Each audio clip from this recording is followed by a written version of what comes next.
Good evening, everyone. As you join us, the time is 6:30. We're up to 69, 75 participants who are joining so far. We will give everyone a few minutes to get in before we actually start our webinar. If you're wondering, no, we cannot see you, nor can we hear you.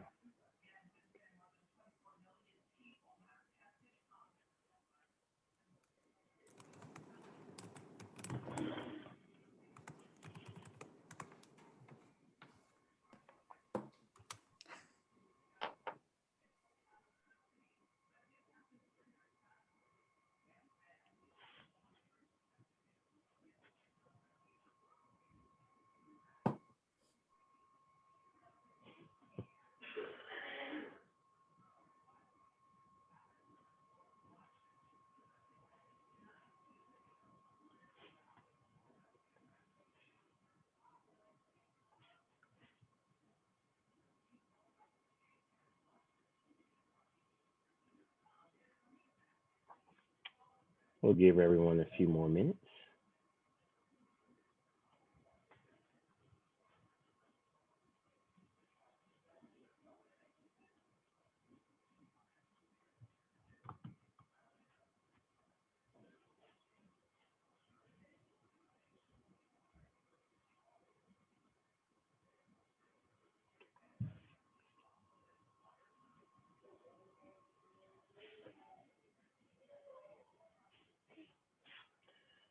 All right, we're up to 149.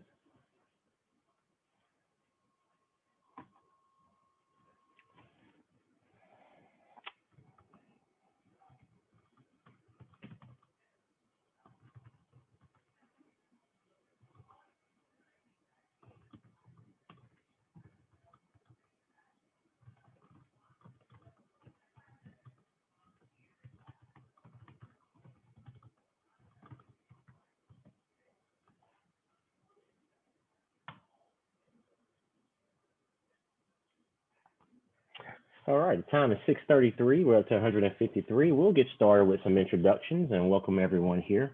Good evening. My name is Ray Morris Barnes, and I am the principal of Stratford High School.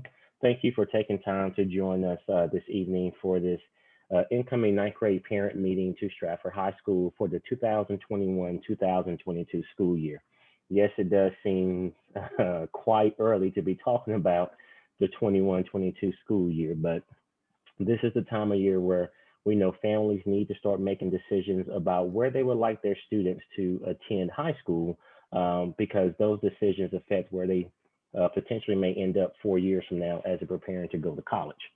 And so if you're on this webinar tonight, you either know that you're coming to Stratford for the next school year, or you're inquiring about whether or not you would like your student to come to Stratford High School next year. What we've got is a presentation with a few things that will kind of help with that introduction to our campus to hopefully help you get a better idea of what our campus can offer your student and your family. This is the first meeting that we've had. So if you're wondering, man, what have I missed? Have I missed any emails? Have I missed any messages? You have not missed anything. This is the first time we've actually sent anything to any of the eighth grade parents for next year. Part of that reason is you are not on our distribution list, and you will not be a part of our distribution list until actually to Skyward rolls over. And that doesn't happen until around July 25th. After July 25th, you will roll off, if you're in an SBISD school, you will roll off of that particular school's distribution list, and then you will be a part of the ninth grade list at Stratford High School. So any communication that we have that will go out to any families that will be coming to our school next year, we will have to send directly to our feeder middle schools, including Cornerstone, but also we will make sure we put them on our PTSA's Facebook page and try to put them on our webpage, because we know there's a number of families who are not in an SBISD middle school, but they may be in private school. And so we want to put it in the public realm so that you have access to any upcoming meetings that happen on our campus. So I will take a pause and allow some of the panelists that you see here to introduce themselves and tell you who they are and what they do. On my screen in the top left corner is Jennifer Blasher-Pacino. Go ahead. You need to unmute yourself. Okay. Sorry about that. My name is Jennifer Basham-Pluchino. I am the 504 Instructional Specialist at Stratford, and I service all of the 504 students, grades 9 through 12. Awesome. Beneath her, in true Brady Bunch fashion, is Jim Harrington. Good evening. I'm Jim Harrington. I'm the lead counselor at Stratford. Currently, I have the N through R's, and temporarily have the C's, and I have a team of 6 counselors to work with. Thank you. Next to him, Mr. Ratana. Good evening, ladies and gentlemen. My name is Freddie, you faded out. We can. Okay, there you go. Now we can hear you again. Okay, try that again. Hello, everybody. My name is Alfredo Ratana, principal for 5. So if students come here to Stratford, I'll be their principal for go to where they walk across the stage. And for those of you who did not catch everything he said, his name is Alfredo Ratana.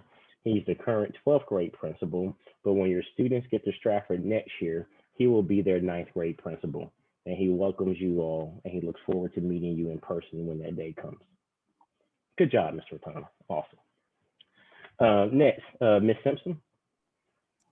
Good evening, everyone. My name is Shawn Simpson. I'm the post-secondary counselor at Stratford High School, and I will be working with your students, primarily the seniors, but also the freshmen and sophomores and juniors, helping them to access their post-secondary plans through the T24 program, whether it's college, military, technical school, trade school, or even taking a gap year. So you will hear from me or maybe receive an email in the near future just about some things your young freshmen should be doing. So thank you and welcome. Awesome. And above her, Ms. Arrington. Good evening. My name is Crystal Arrington, and I'm one of the counselors at Stratford High School. I currently serve the alphabet I through M, and as well as B. So thank you and welcome. All right. So tonight's format, I will cover a few introductory pieces of information just to kind of give you an idea about our campus. And then we will allow Ms. Pluchino to cover the 504 piece of it, just to tell you how this looks. And then she'll have information where you can contact her if your student does have 504, so you know how that works. And then our counselors, led by Mr. Harrington, will go over what the courses selection look like for your students. They've already started at Memorial Middle School this week, and then they'll be moving on to the other middle schools. And so whether if your students have already seen them or if they haven't seen them, at least you will be on the same page with what's going on there. We do, and there is a Q&A chat feature there. If you have questions, you can put that in there, and who's ever not involved in the conversation at the time, we will try to answer your questions. If it's a question that we think is a really good question and we want to share with everyone, well, let me rephrase that. Any question you ask is going to be a good question. Let me clarify. If it's a question that we think other people might benefit from hearing the answer to, then we will take that and call it out loud so that everyone has that same information. So at the end, we'll go back and try to clean it all up and make sure we've answered any questions that you have. This is being recorded. So after tonight, the PowerPoints you see, and then this recording will be posted on our webpage. So if any parents are not here and want to say, hey, what did I miss? Can I see it? It will be posted at a later date, and we will get that out to you as well. So let's jump right into it. So the first thing I would love for you to know is that Stratford High School, we are actually about, 27 students projected higher for next school year than where we are for this year. Out of all the high schools in Spring Branch, Stratford has not seen a decline in attendance. If anything, based on the Stratford attendance zone, the projections suggest that our enrollment will actually go up. For the incoming freshman class, we are projected to have 577 ninth graders next year. Well, where does that compare to previous years? This year, we had 564 students that were in the ninth grade class. The year prior to that was 585. And in 2018, 2019, it was 530. So we're doing pretty well. Out of that number, in case you're wondering, right now in the eighth grade in SBISD, there are 494 eighth graders who will come over. So that 577 is taken into account the students who are not in our middle schools, but who live in our attendance zone. And so those private school or move-ins are included in those projections. So if you want to know how many freshmen may be coming in, 577. Our projected enrollment for the entire next school year is 2,116. Now, if you back that up to back in 2014, 15, 16, 17, we were right around 2,000, barely getting close to 2,100. So over the course of the past 3-4 years, we have gained over 100 students in our projection. But the good news is with the bond that's going on, there should be, we're getting a couple additional classrooms. So hopefully things will work out and we won't be overcrowded. So that's good. Stratford is a comprehensive high school where we actually take pride in every area of our students' lives. It's not a school that just prides itself on athletics or fine arts. It's in anything our students do, we appreciate. We have a number of students who participate in FFA, and we want to make sure that we support them. We have all areas. We were really expecting to grow our chess club this year because we had a number of students who came in from the middle school that had done well. So, we know that there's traditional extracurricular things that students do, but we also know there are new ideas, and we want to make this an environment where students can be who they want to be, and they can get into something that's going to help them flourish and develop friends and relationships to help them be successful high school students. We pride ourselves in our academics, but I will tell you as the principal, we're always looking at ways to make things better. I will tell you my vision for our campus is for our teachers to do a better job of reaching students where they are.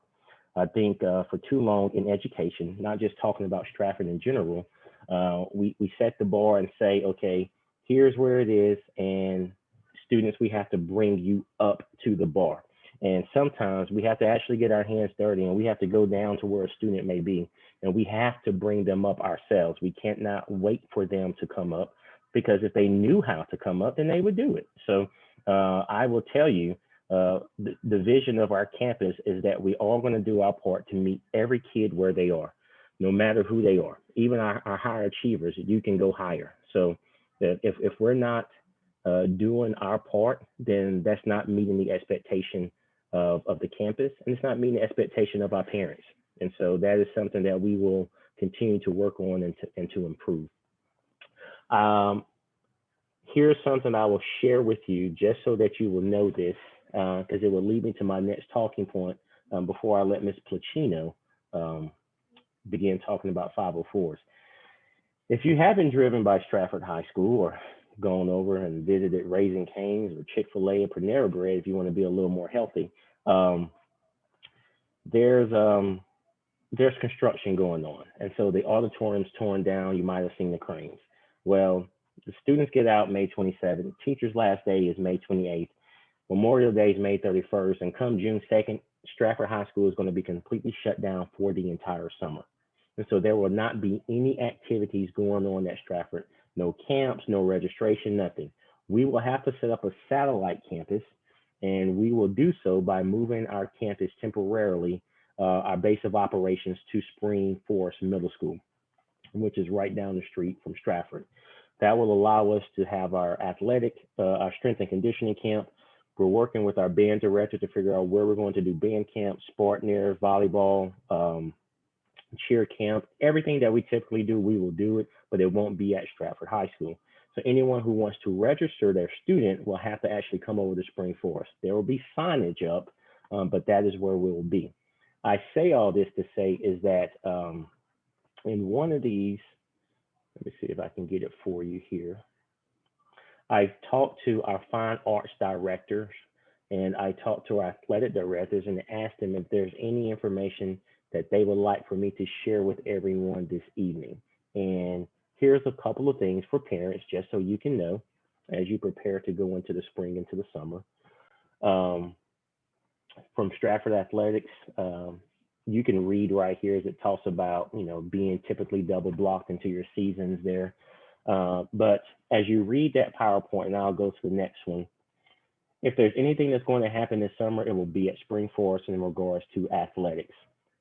Any type of tryouts that will happen, we will communicate that to the middle schools. Cheerleader tryout, Spartner tryout.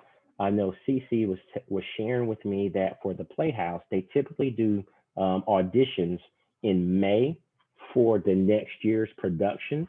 And so if that is going to happen, we will make sure we send those out to our corresponding feeder schools so that you can have a chance to show up for the auditions.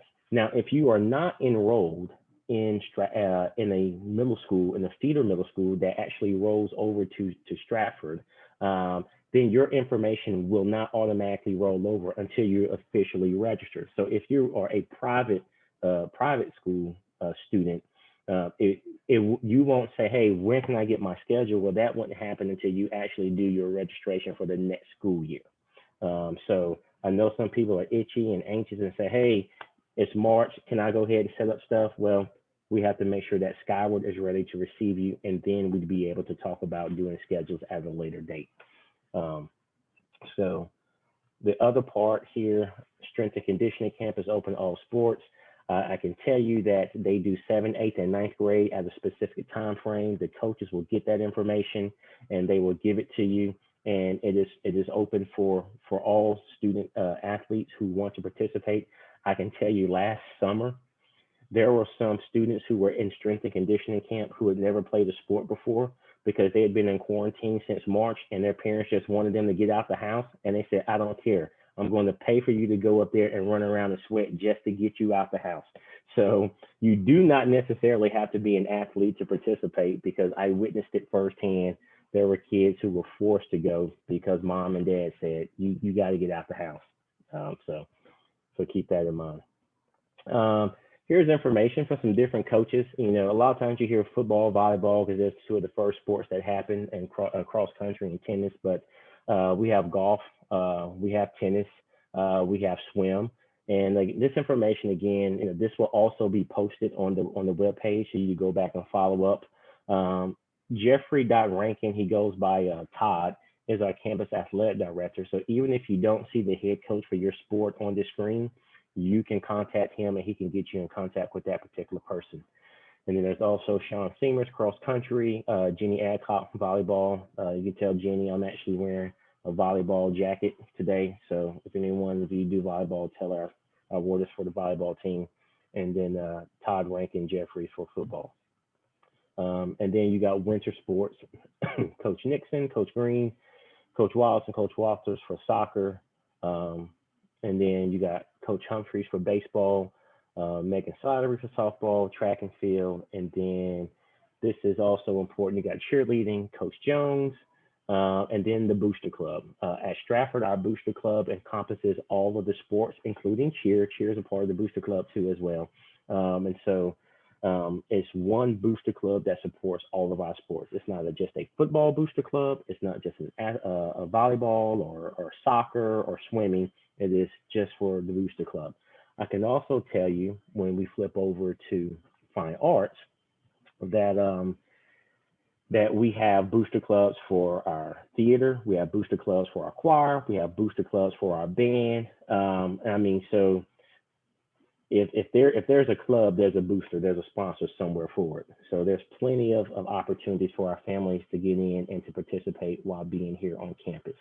We are excited about the new auditorium that we're getting. It is set to be finished in February 2022. It will be a 1,000 seat auditorium with a mezzanine up top, and it should be a class art facility. If you've never had a chance to come and watch any of our plays, I highly encourage you to check out the Stratford Playhouse. They won the top show from the Tommy Tunes Award last year. And so we have really great students who participate in numerous things. So again, it's not just athletics, it's not just fine arts. We've got kids doing culinary. There's a place for them to fit in. So that's just briefly talking about opportunities for students to get engaged while they're on campus. I'm going to pause and I'm going to allow Jennifer Placino to talk just a little bit about 504s to you all. I'll jump in and look at the Q&As and see if there's anything that I need to answer. And then we'll be prepared to move forward and let the counselors talk about scheduling. So I'm actually going to apologize. He said he was going to jump off for just a little bit. This is going to take a little bit more time than I had anticipated, but I really want to make sure that I'm thorough. For those of you that do not have a 504 student, this might be the time at which you want to go and take a little bit of a break. So what I'm going to share with you now is a Section 504 PowerPoint that I put together just to give you an understanding of what's going to happen when you come over to Stratford. So for those of you who don't know what Section 504 is, it's actually services for students with disabilities. We want to make sure that we provide students with equal and fair access to the curriculum. It is something that is enforced by the Office of Civil Rights, and we have a legal responsibility to ensure that there is fair access. It's a way to ensure non-discrimination. It's a way to level the playing field. And it's also so that all students have equal access to the curriculum. It is not modifying the curriculum or lowering expectations. It's not removing general education requirements, and it's not providing an educational advantage. So when I was going through trying to figure out how to best explain to you what Section 504 does and does not, I came across this picture. This picture shows you exactly what it is that we are trying to do. If the assignment is for the students to watch this game and report back to their teachers, we want to make sure that every student has fair access to actually watch this game. So if you notice the picture on the left, we have kids that are all different shapes and sizes. We need to make sure that every one of those kids has fair access. If you look over to the right, we provided an accommodation for this kid all the way over on the right because that kid could not see what was going on. If the assignment is to report out on the game, we need to make sure that that student has the adequate access. If you notice in the middle, that student didn't need as much access, but he didn't need as much assistance, but he did need some assistance. So we don't change the assignment, but we do provide the tools that the student may need for them to complete the assignment. So who's eligible? So any child who has a physical or mental impairment that substantially limits one or more major life activity as compared to his or her peers. So we're going to talk about the substantially limited and also the physical and mental impairments. So this little picture actually explains to you what we mean when we say a physical or a mental impairment. Please understand that this is not an exhaustive list. These are just some concrete examples that we wanted to provide you with the opportunity of looking at. What I want to point your attention towards is the piece that says substantial. Students can have disabilities, however, they need to have be substantially limited in order for a student to qualify for a Section 504 student service plan. For example, if a student has ADHD and that student just functions absolutely fine in their learning environment and has fair access to the curriculum, they might not need a Section 504 student service plan. So I do get a lot of questions throughout the year about students wanting to know the difference and parents wanting to know the difference between Section 504 and special education. They are not the same. They do not have the same laws. I know this is a lot of information on one page. However, if you just take a look at it, I noted the significant pieces in red. And again, all of this information is going to be available to you. This exact PowerPoint is going to be online. So if you're feeling overwhelmed, please understand you'll be able to go back and review. So for the most part, the highlights that I'd like to just explain to you, students in Section 504, birth to death, any individual can be eligible for Section 504. When you're talking about special education, you're talking about students between the ages of 3 and 21. Section 504, it can be any disability as long as there's proven eligibility. For special education, it's very specific with regard to what the qualifying categories are. For parents, for Section 504, we always want you included and you should be included. However, that's not a requirement. And in special education, a parent must be involved in every meeting that takes place. As far as delivering services in special education, we need to have a written out, individualized education program. With regard to Section 504, it's not necessarily required. Keep in mind, we do have best practices at Spring Branch ISD, and we do encourage parents to attend. We do always want to have a written plan, but again, these aren't requirements. So this next piece is new to all parents, not just incoming parents, and I've actually cut this from the SBISD course catalog. I will tell you that as parents, as 9th grade incoming parents, I know how overwhelming it can be as you're entering into high school. I will tell you of all the documents that you want to make sure you familiarize yourself with. This is one of them. As I mentioned earlier, when you talk about access to the curriculum, just because a student is considered a student with a disability does not mean they have limited access to courses. Our Section 504 students have access to all of the courses that we have on campus. However, there is information that you have to understand with regard to these classes. We provide accommodations to students to access the curriculum. We do not provide students with modifications to the curriculum. There is a difference between accommodating a student and modifying curriculum. We are not changing the curriculum for a Section 504 student. A Section 504 student that takes an AP class or an IB class or an AAC class still has to meet the same criteria. And that's very important. And again, this is all outlined in our SBISD course catalog. So some of the questions that I get from incoming parents, and again, I apologize this is so long, but I just want to make sure that I try and address all of the scenarios early on, so coming in, you're more comfortable. When will I have a Section 504 meeting?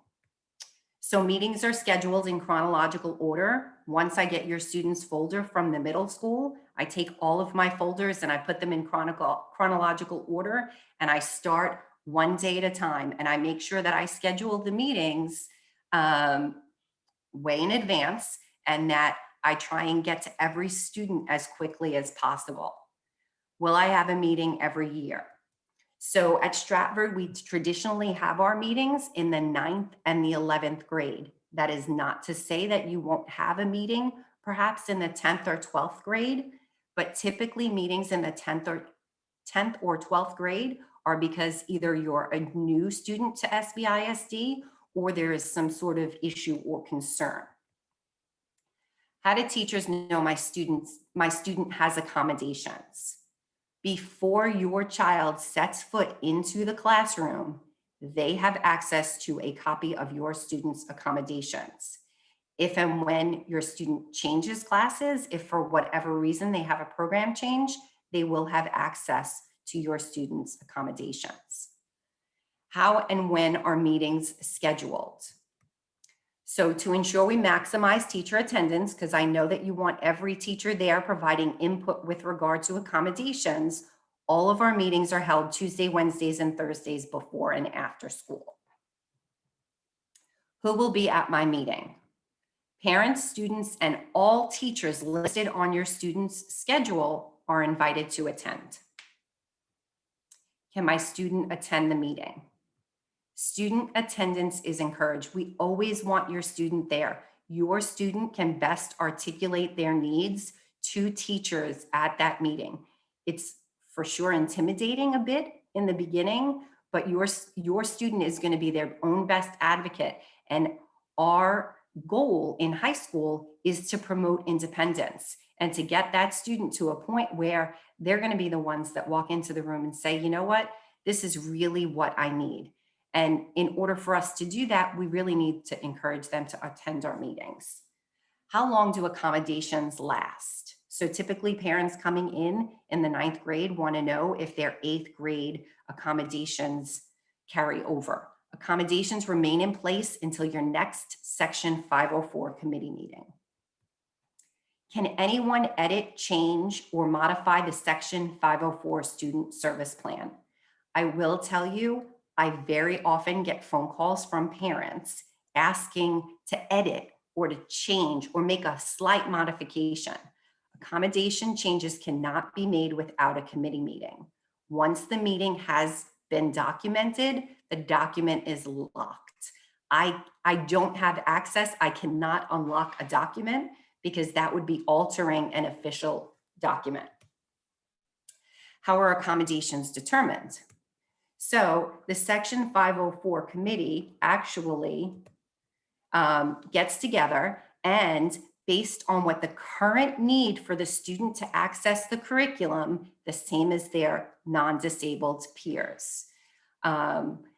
Accommodation, and I have to apologize. Accommodation plans are created during the committee meeting utilizing data from a variety of sources. For example, if there's outside testing, if there is STAR history, all the data of all the classes and all the courses and all the grades, those are all of the things that we look at as a 504 committee. Accommodations are not put in place in order to ensure ACT or College Board accommodations. That's something that we'll follow up on in a minute. So who do I reach out to for help? Again, a lot of information. However, all of this information will be available on the website. What I will say is, if you reach out to me, and I'm pretty sure if you reach out to any of the other individuals here on this list, the first thing they're going to say to you is, have you spoken to the classroom teacher? Again, we're trying to promote our students' advocacy. We're trying to make sure that they're doing things on their own and they're becoming independent. So that's really going to be the first thing we're going to ask. How and when do I apply for ACT College Board accommodations? So parents are encouraged to apply for ACT and College Board accommodations at the start of spring semester of 9th grade. Please note, again, as I previously mentioned, ACT and College Board are their own private entities and do not consult SBISD with regard to accommodation recommendations. Parents and students apply directly to ACT and to College Board, and I provided you with the link. How do you receive a copy of your student's 504 student service plan? Again, I provided you with a copy of the link. All of this information will be available to you on our website. I'm not sure if there are any questions in the chat box for me. I do have a few other talking points I just want to mention. I know you're probably tired of me already. But I do want to say, again, reiterate accommodation versus modification. We cannot change the curriculum. I also want to let you know that there's no such thing as a menu of accommodations. When we sit down as that 504 committee, we sit down and we develop a plan that's individualized based on your students' needs. Now, I'm not saying that I wouldn't tell you, well, typically a student with dyslexia might have the accommodation of an audible book. However, there is not a list of accommodations that I can just tick boxes. A lot of students come with outside evaluations. Please understand that outside evaluations are one data point. They're one data point that we, again, look at as a committee. We also look at all the other factors and all the other data points. If you come into us with a prescription pad that the doctor has written 4 or 5 accommodations on, we're going to sit down and we are going to discuss them. But just like we don't diagnose health issues, we don't expect a doctor to prescribe an accommodation. That's a conversation that takes place in the committee meetings. I know that a lot of parents have expressed concern with regard to scheduling 504 meetings. And I will tell you, it can be challenging to schedule 504 meetings because my goal is to make sure that everyone that needs to be at the table is at the table. Therefore, they really can only take place before or after school. So it may be challenging. However, anytime you express a concern, a conversation will be had and we will find a way to have a meeting. It's just sometimes you really need to be patient. And again, I am going to say to you, have you reached out to the teacher? Because that really is the first person that you need to have a conversation with. The last piece, and I'm sure my fellow panelists will appreciate this, I am Northern. So I'm not necessarily being rude or curt, but I am going to try and do things as efficiently as possible. So if I appear to be curt, it's not because I'm not being kind or not considering what your kids' needs are. I'm just always trying to be as efficient as possible. And I will tell you, I have your students' best interest at heart. And that's about it. Do I have any questions in the chat room?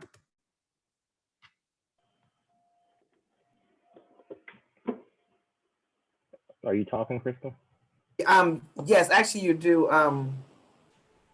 I don't know if it's necessarily a question. I can go ahead and read it. Thank you for the 504 presentation. Daughters of 504 student, looking forward to further discussions. We will touch base with you. That was just a comment. That's it. Okay. Oh, I'm sorry. There's one more. My apologies. Got it. How will incoming 504 Stratford High School students in private schools get on the schedule for 504 meetings? So again, your 504 accommodations tend to carry over. We always take them into consideration.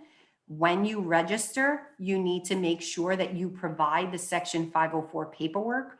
Upon registration, there is actually a little box that you check that says, it'll say Section 504, it'll say special education, it'll say ELL. You need to tick that box and you need to make sure that your Section 504 paperwork is included with your initial paperwork. And once that happens, you're registered in the system. Again, we'll make sure that we get a meeting on the books for you.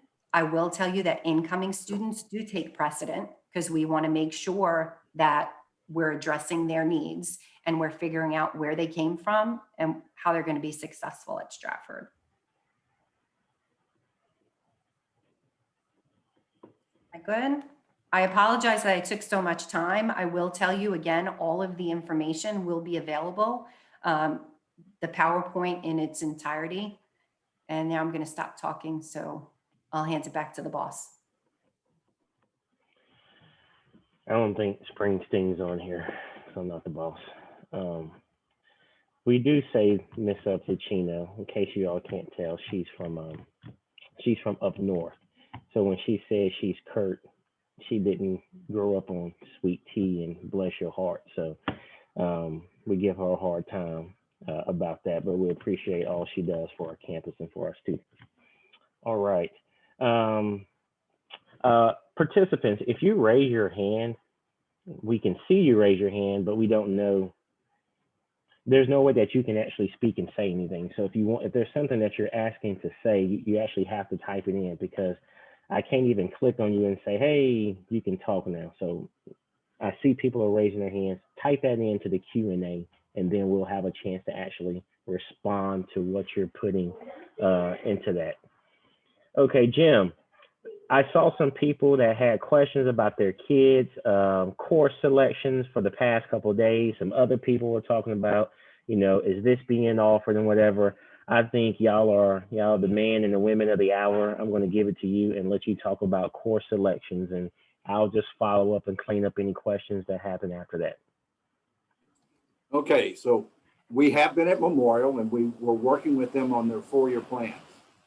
And strictly, it's a roadmap for the students to take. They're basically on what's being offered here at Stratford for them to be able to look at. When the students have finished their selections over at Memorial Middle will submit them to us for us to review for the kids to send suggestions back to the students and looking at what they're doing. Like Ms. Harrington will reiterate this, it's just a plan, and this plan is probably going to change 2 or 3 times. And it's just something to help us look at where the students want to go. We try to give them suggestions for electives, and we were try to be very thorough on the elections and explaining what the courses were. But really what we were doing at Memorial Middle School, and we'll be doing the same tomorrow at Cornerstone and then at Spring Forest next week, was assisting the 8th grade counselors in their responsibility for developing the 4-year plan. We know that the middle school counselors don't know a great deal about the high school. So that's why we were down with the middle schools, assisting them, doing what they needed for us to do to help them be successful in their job. So we were actually assisting the Memorial Middle School counselors this week. We'll be at Cornerstone tomorrow and in Spring Forest next Wednesday and Thursday, assisting the middle school counselors on the 4-year plans. So I'm going to share my screen and show you some things that we were working on.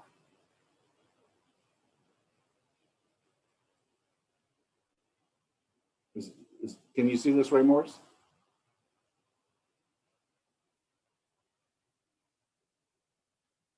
I don't know. I got it. Yeah, I can see it. You got it. Okay, so give me a second. Let me get back on.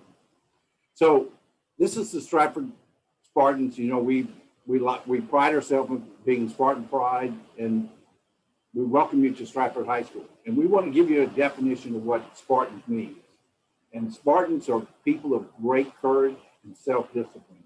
And that's how we look at our kids. Our kids are students first, athletes second, and we expect them to speak for themselves, come talk to us, work with us, tell us their concerns, and then also be a great student.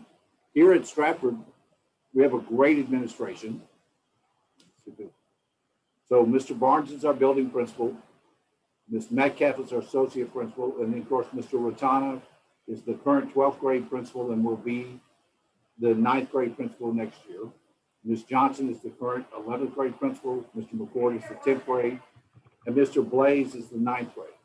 And the phone numbers that I put up there are for their administrative assistant, so that when you call, you're going to get somebody to answer the phone. Because sometimes we're not in our office. Like I have not been in my office for one day this week. So we need an administrative assistant to help the parents. So these are our principals. And these are my counseling team. And I have a great counseling team. I'm the lead counselor. And then we have Ms. Hollister, Ms. Arrington, Mr. White, and Ms. Simpson, who are currently counselors on campus. Ms. Simpson's our post-secondary. We have a communities and school counselor, who's a special services counselor, and she is really our outreach for the counselors. She's helping parents directly a great deal of time. And then we have 2 administrative assistants that work with us, Ms. Ramos and Ms. Autry. So if you need to be contacting a counselor secretary or administrative assistant, Ms. Ramos and Ms. Autry can guide you to the right place. So we also have a registration and attendance team, and that Ms. Webb is our registrar. So all transcripts go through Ms. Webb. She also is the one who's responsible for registering students. Ms. Matus is her administrative assistant, and we have 2 attendance clerks, Ms. Alvarez and Ms. Cardoza. So all these people are our team, and we have a great team working together. So parents ask us about our bell schedule. We have a kind of like an A day, a B day. So we only have 4 periods a day plus our Spartan time. So when we meet with our students, we have an A day and a B day. So an A day is 1, 3, 9, 5, and 7. And our B day is 2, 4, 9, 6, and 8. And that Spartan time is when we have tutorials. We're addressing the needs of kids. It's like an advisory period, an activity period at the middle school, except we're being very deliberate on what we're doing with the kids and making sure that we're trying to assist them every day on getting tutorials. So there is no excuse for a student not getting help from a teacher, because during Spartan time, we have it set up for them to do. And I apologize for the noise, because custodians are back room outside our doors. We also have an A lunch and a B lunch on our campus. The A lunches these are the classes that we have for A lunch, and the B lunch are the classes that the students have if they're going to have B lunch. And it may change from day to day, because a student who has math at 5th period and maybe English on 6th period would have A lunch on A days and B lunch on B days. So they alters back and forth. We also have a Guthrie Bus Schedule that we run, and that's when the students are going over to the Guthrie Center to take the career and technology education class, which are very, very important in some of the things that the students want them to do. Right now, we're visiting the middle schools. We were at Memorial for the last 2 days. We'll be at Cornerstone tomorrow. We'll be at Spring Forest on the 27th and 28th. So we want to talk about what do students need to graduate from high school. And that's what we were kind of talking with our students while we were at Memorial today. The state has some endorsements. This is our success formula that we like to share with the kids, and I'll go over in detail what the success formula is. It looks like a bunch of words and data, but a student needs 26 credits to graduate. And a credit is earned by taking a course for a full year and passing the course for the full year. So that's how they earn a credit. So it's 1 credit per class that they're taking. An endorsement is something that the state requires. It's a state requirement. It's not a college requirement. It's a state requirement to graduate. And there are 5 areas, and I'll cover those 5 areas in a minute. And we want to tell you how to get college ready and how to reach the distinguished level. So looking at the 26 credits, students are required to take 4 credits in English, 4 credits in math, 4 credits in science, 4 credits in social studies, 1 credit in fine arts, 1 credit in PE, and 2 credits in a language other than English, and it has to be the exact same language. So that's what the state requires. And they have 6 electives for the state requirements. So in order for a student to progress to the next grade, they have to have a minimum of 5 credits after their first year at Stratford to be a freshman. They must have 11 credits to be a sophomore. They must have 17 credits at the end of their junior year in order to be promoted. So by the time they're in here, most students graduate with 30 or 32 credits from Stratford, but sometimes that's not the case. Well, what is an endorsement? An endorsement is something that the state has put together that an 8th grade student has to declare by the end of the 8th grade, and the parents must sign off on it. And we were there working with the students, helping them get that decision going through. Now, what we did while we were there at Memorial today was that we went through these 5 areas. We talked about it: STEM, which is science, technology, engineering, mathematics; arts and humanities; business and industry; public service; and multidisciplinary. We worked with the kids and had them put the multidisciplinary in because every student will graduate with a multidisciplinary. And the reason we did that was that it made it easier for the kids to choose all the electives they wanted, even the electives from STEM, arts and humanities, business and industry, and public service. If they had chosen just STEM, it would have closed down all their electives and they couldn't have gotten everything that they thought they wanted to take. So a STEM endorsement, like every other endorsement, says 4 credits in math, language arts, science, and social studies, 2 credits in language other than the 1 credit in PE, 1 credit in fine arts, and then 6 electives. In business, it's exactly the same. So the core, the English, math, science, social studies, languages other than English, PE, and fine arts are exactly the same for all 5 endorsements. The only difference in endorsements is what the electives are. So as you can see, they're going from there. So what we did with the students is we sat down and worked with them, and they told us their ideas of what they thought they would want to do if they had a job today. So we helped them map out a plan that works with them to show them, here's some introduction courses to take to see if you really want to do this. So if they were wanting to be a doctor, then we suggested their endorsement elective to be principles of health science.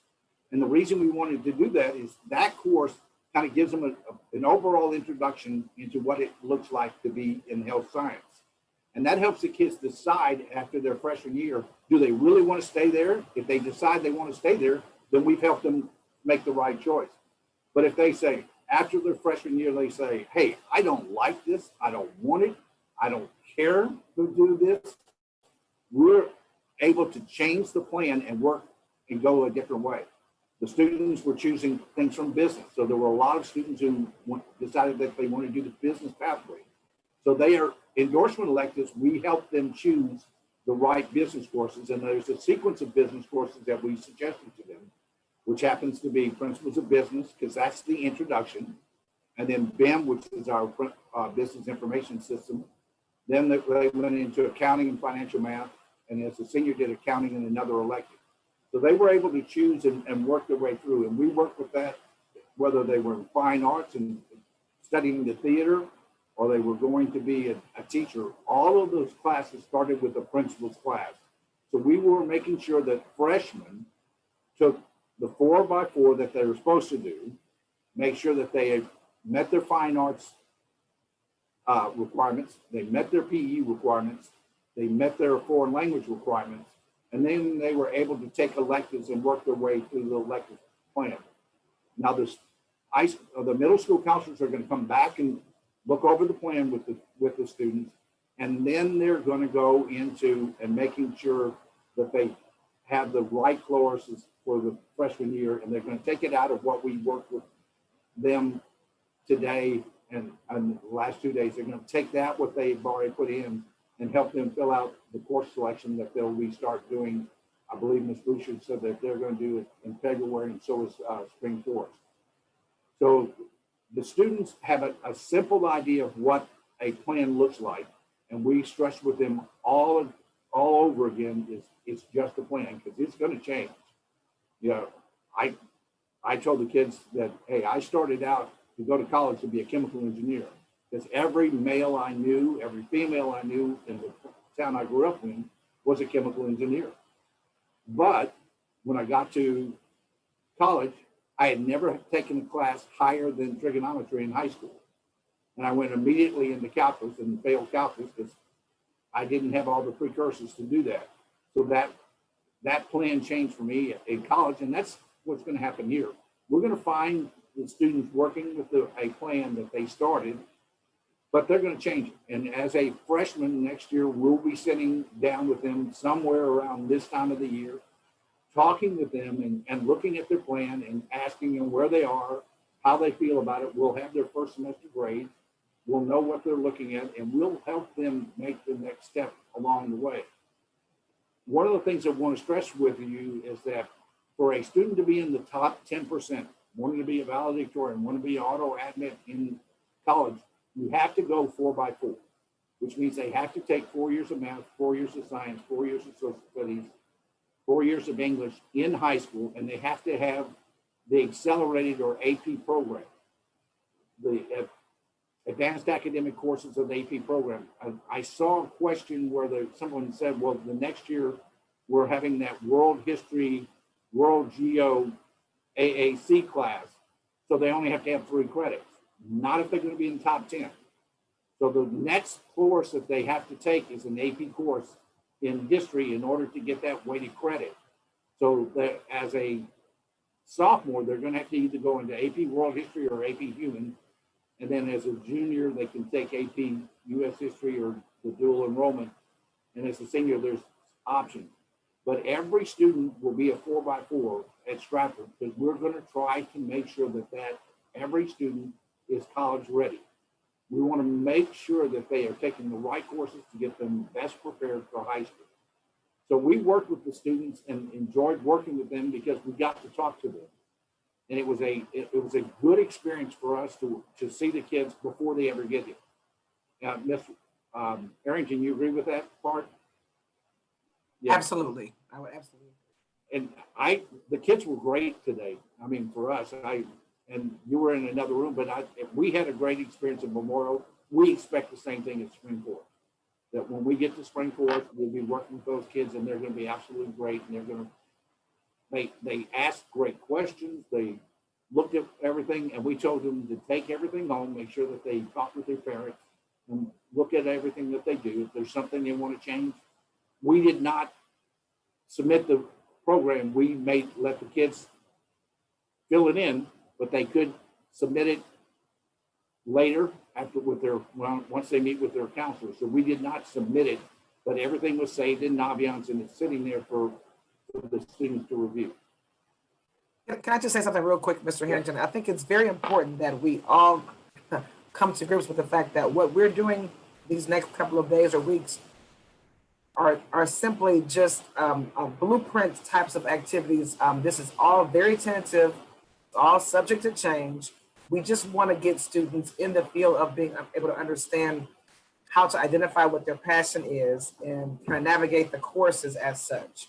There are a lot of students there are several students who were expressing some concern or anxiety as relates to selecting courses, but we are here to assure you that we will be with them along the way and guide them as best we can with making these selections. And should you have any questions as their parent and their home support, feel free to reach out to us and we will answer them to the best of our ability. And we have an email that you can use. It's stratfordcounselors@springbranchisd.com. If you'll email that one, I monitor that one and I send it out to the counselors or our administrative assistants, and they take it and will answer your questions. If I have to forward it to Mr. Ratana, I will do that. So we'll answer your questions as we can. And so we're in the process of pretty soon be working with our own students, helping them make their own course selections. So Mr. Barnes, we're going to turn it back over to you. You don't have to if you don't want to, Jim. All right. Hey, look, there are some questions in there that specifically relate to the counselors. So between you and Shawn and Crystal, I'm working on those as we speak, but I mean, this is going to be a collaborative effort for sure. Yeah, that's fine. Go ahead, Jim. I said I answered the one that I did see about the history because of the change. Mm-hmm. So that they were asking about the history, and I wanted to make sure that parents know that if you're shooting for those students to be in the top 10%, they're going to have to take a weighted course every year in history, because in order to be in the top 10, you have to have a weighted course in all 4 of the course subjects. There's also the one about band 1 and jazz band. Y'all got that one? There's We have a course called Band Ensemble. It's just an additional band class that the kids can take that they are working on. Actually, it's a band ensemble, so they can play sort of different type of music other than what the marching band is playing.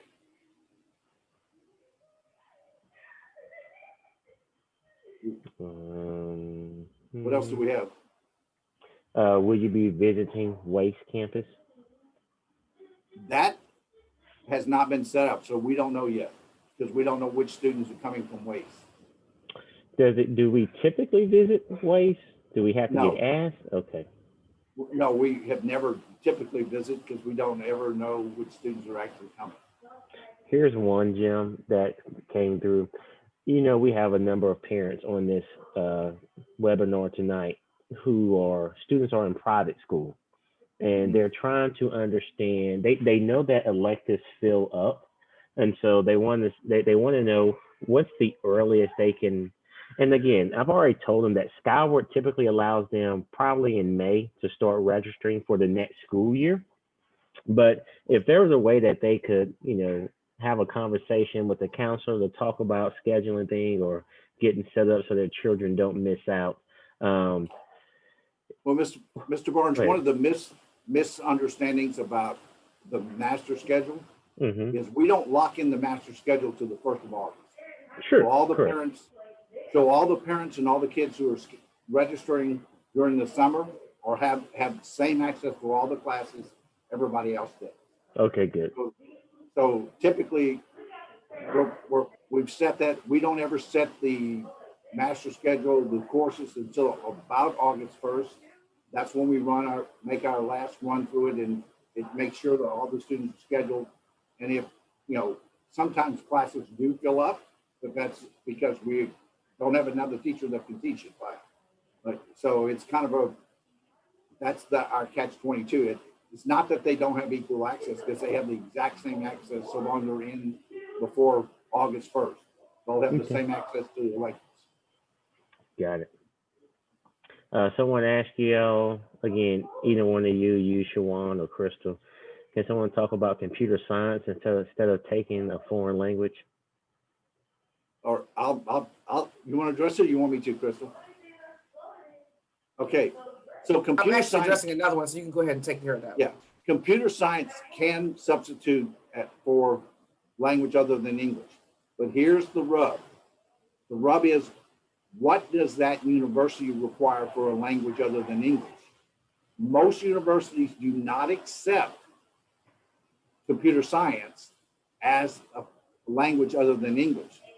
So if a student is applying to college at a university that requires a language other than English as part of their course selection, they may be forced to take Spanish or French or German or sign language in the high school. Even sign language is one of those ones that some universities will accept and some won't. So computer science can be will satisfy the state requirements, may not satisfy the college requirements.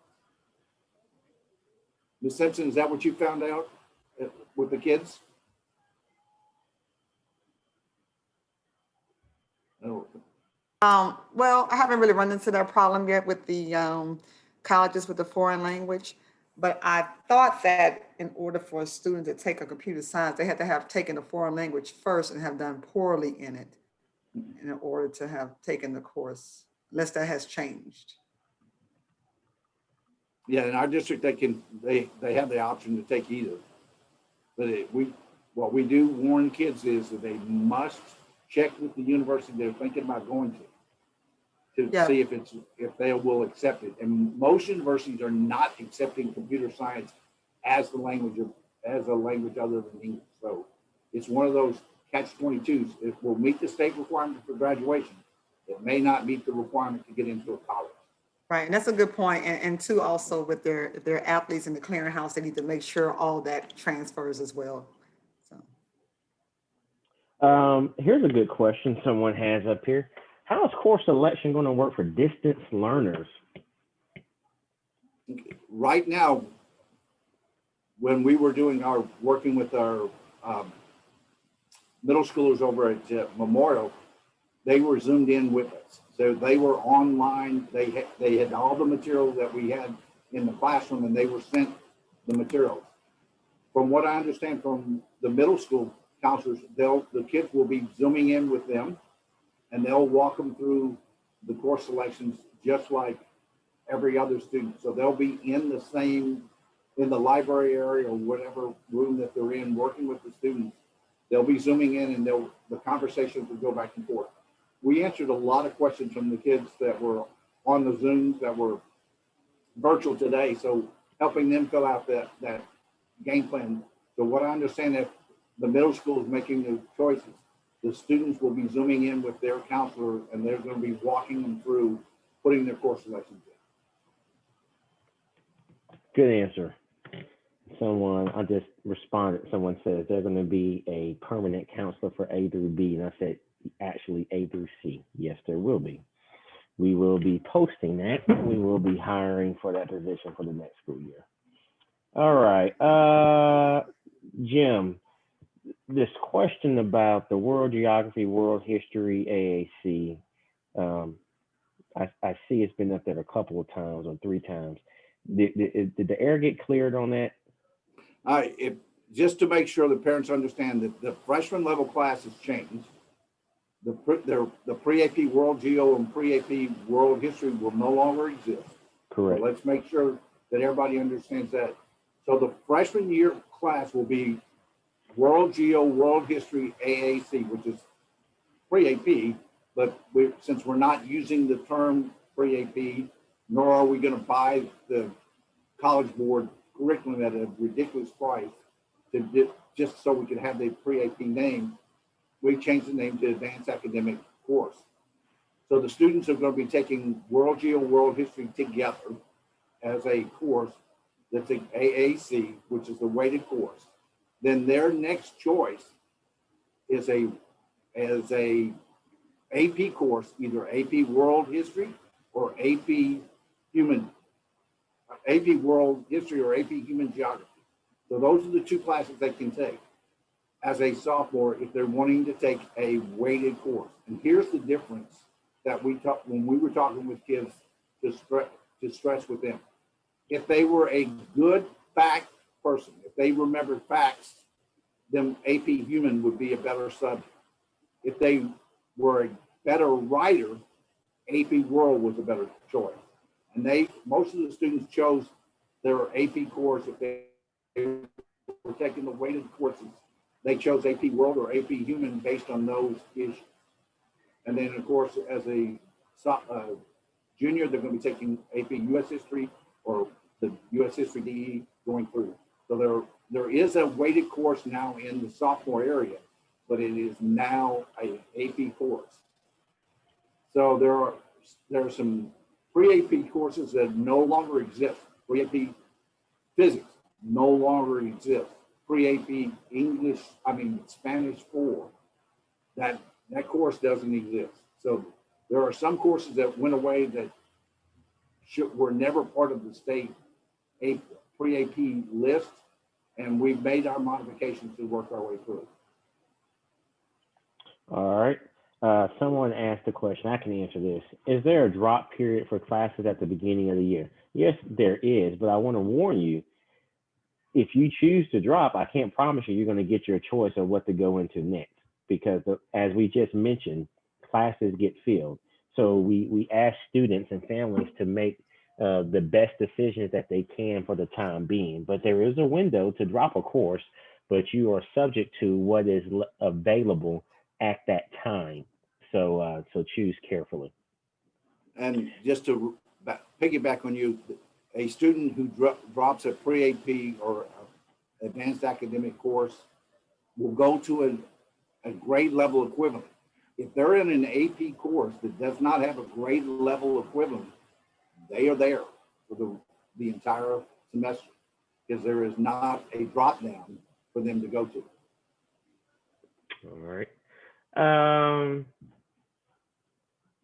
Crystal, someone says in the course catalog, they're asking a question about French. Do you see that there? It says, shows that French goes up to level 4. But on the freshman course form, it only shows up to French 3. What is the highest level of French offered at Stratford? I believe that we do have at least French 4. Now I know that that has been compromised because of the demand, and it didn't necessarily meet the demand of the students. There were several I mean, people who are entertaining French, for the most part at Stratford, are either in French 1, 2, or 3. Once you get past 3, it's very scarce. I can But tell you. No, no, go I was just going to say that if French 4 is offered this year, I can't promise you that it's going to make for next year. It might be something that has to be offered through a virtual course. If there's not enough students that have signed up to take French 4, then what happens is you may have students from Memorial, Springwoods, Northbrook, Westchester, and Stratford all join a virtual course of French 4 instead of it being one teacher. Okay. Most students, the middle schools here have French 1 and French 2. I don't know if any of them have French 3. So I haven't seen that. So that's why French 3 was the highest offered to freshmen. We haven't seen French 4 as a freshman ever that I can remember in the 6 years I've been here. Okay. Someone says if school is closed, where would the orchestra placement audition take place? Well, it depends. If it happens during the summertime, it's feasible to think that it could take place at Spring Forest where we would be, but I don't have that complete answer right now. The answer is not, it's not going to take place. It will take place, but where we will communicate that to the various schools so that you can know where that will happen. Someone says, is there an opportunity for incoming freshmen currently in private school to discuss their endorsements? Does that happen during registration, Jim, Shawn, Crystal? Yes, that's when we would, when they're registering with us and they coming through. Okay. There'll be somebody here all through June and except for the first 2 weeks in July. One of us will be here on campus to be working with parents, and we usually, like what we did last year, we actually zoomed in with freshmen and students, couldn't meet them face to face, but we zoomed with them and worked with them on their course selections. So the endorsement will. We'll say this: if parents have specific questions, we encourage them to go to our website, and there's several PowerPoints that we have presented just to be able to assist you with these questions, because we anticipate that these will pretty much be consistent. Or also, you can reach out to us via email to that SHS counselor website, and we will get back to you as soon as humanly possible. Now, Crystal, And all the present. Understand, on that counselor website, does that have the complete listing of electives by endorsement on there? Because a parent is asking, is that only in Navient? It is in Naviance, but the thing about Naviance is that it's very specific based on the student's endorsement, and we encourage the students to be able to select multidisciplinary so that they would have access to all of the electives. Regarding where parents can find that is that if they'll go to the Spring Branch website and go under the course catalog, and under the course catalog they can find the endorsements, and they can find all the different pathways or programs and studies under each endorsement and the courses related to it. So it is a generic throughout the district. It's the course catalog, what's available at high school. Now, some of the programs and studies or pathways are not offered at Stratford. Like, we do not have a construction pathway, but they are offered in the district. So that's where they can find the different programs and studies for under the different endorsements and see the different things that go through there. Like, there's 27 CTE programs and study or pathways that the kids can follow in the district. Some of them may not be here, but there are some. They're listed on the district website under the course catalog. Okay, good answer. Huh. And all our presentations, Mr. Morris. Go ahead, Jim. Ray Morris, welcome. All the presentations we're going to do that we've done at the middle school will be online on our webpage so that the parents can see. They will be able to see the courses catalog, what courses we offer. We're going to make sure that Mr. Elmore puts everything up on the school webpage so that parents can play through it and see what we talk about. Even the presentation we did at the middle schools, where it'll be narrated for the parents to be able to see what we talked about. And repeat that counselor email, SHS counselors, what? Tell them everyone again, or type it in there. It's Stratford Counselors at springbrancisd.com. Stratford Counselors at springbrancisd.com. And I'm sharing the screen so they can see. If they actually go onto our webpage, they can click on the counseling webpage and they can look at the different things that you all have posted there for families and for students. Okay. Let's see. When will the auditorium construction be finished? February 2022. Someone said it was not clear to the student or parent when trying to get into a Guthrie class several years back that the Guthrie classes are double blocked and the student needs to register for the double block correctly or they will not even be considered. Hope the counselors will ensure students register correctly for the class. Also note each school is allowed a certain number of students at Guthrie since it's a shared resource between multiple high schools. Everything you are saying is absolutely correct, that the Guthrie Center classes are double blocked and there are only a certain amount of Stratford seats that go to students. Yeah, I will say that there is a new career and technology director, and she is working on making sure that looking at the number of requests for courses at Guthrie, and she's going to be doing the best she can to make sure the allocation meets the request. So that's in the process of being changed. When we talk with the students, we let them know that like athletics is double blocked, so is Guthrie. We made sure that they knew that and made sure it was on their forms that we were working with them. But I will assure you that the new career and technology director is working on that and making sure that the demand, the classes meet the demand. So hopefully we'll have more slots. Hopefully there'll be more things. And the district is working on changing our CTE and the availability at the Guthrie. Okay, there's a couple questions I can easily answer. Y'all have already said this. When you get to the various schools, any students that are virtual, you will still be able to Zoom with them when you're at the school, so they're not going to be left out. But that is not on you all. That is on the schools to make sure that those kids are set up and participating in those Zooms. So that's at all the middle schools.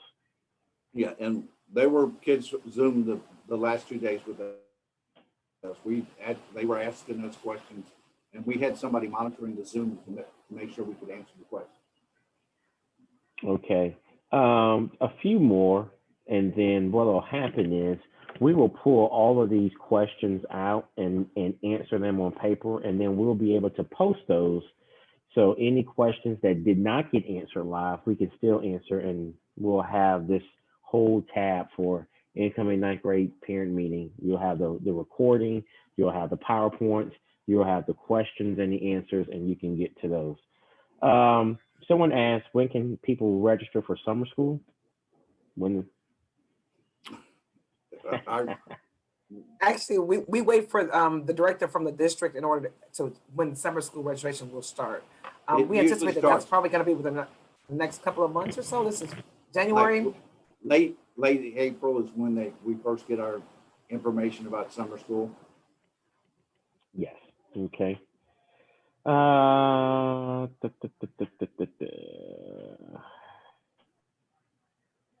Yeah, I can see we're probably gonna have to do something on this whole world history thing, because that's continuing to come up, and because it's new and it's to be expected. There's several in there.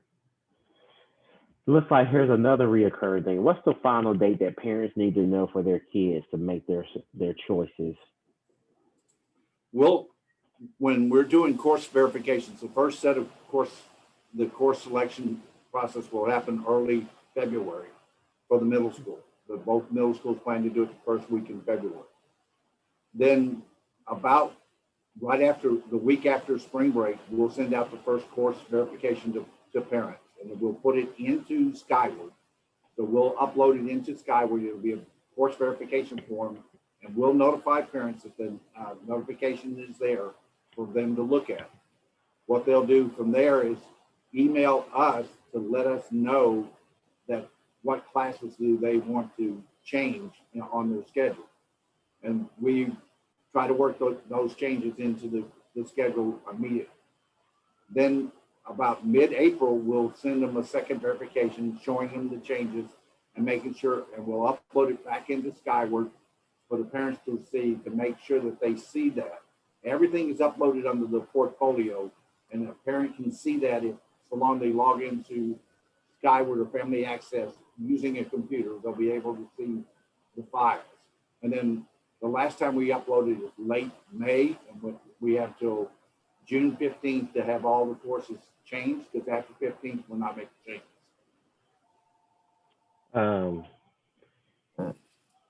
Stratford has like 200 valedictorians and salutatorians every year. Can you just speak to real quickly, because the clock starts, correct, when school starts for freshmen, Correct. right?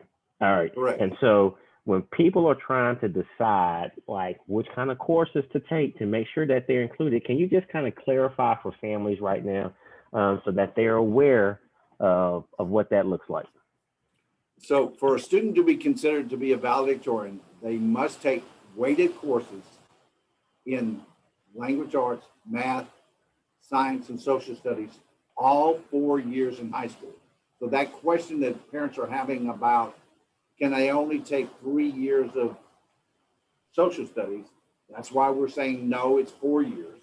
That's why we're going from the world geo, world history, pre-AP or accelerated as a freshman to an AP course as a junior, sophomore, which is AP World or AP Human, and then taking AP US History or dual enrollment history, and then the AP Government Economics or the ECP for those students who are in their second level of taking courses through HCC. So they must take the 4 core weighted subjects all 4 years.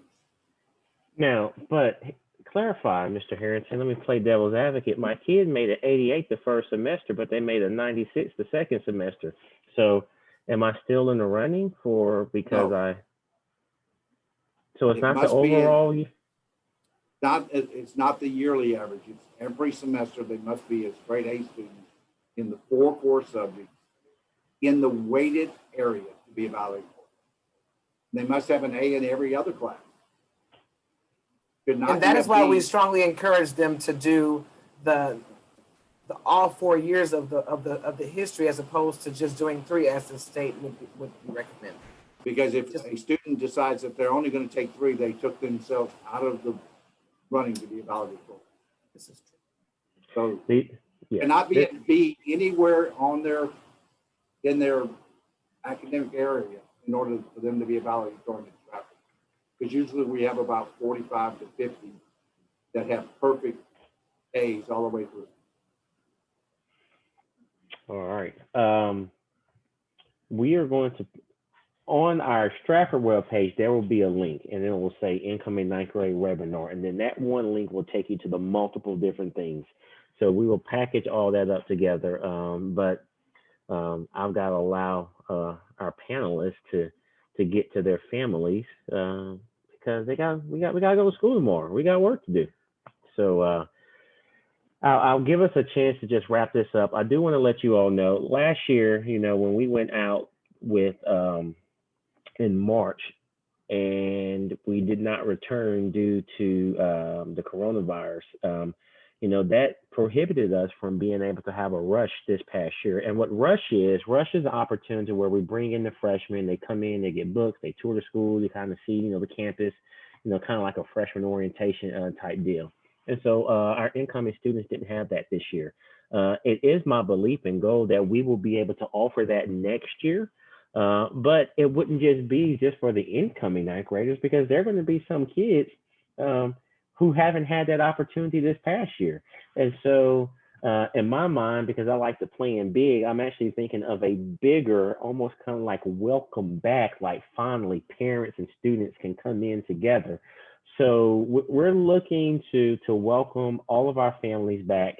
We're people.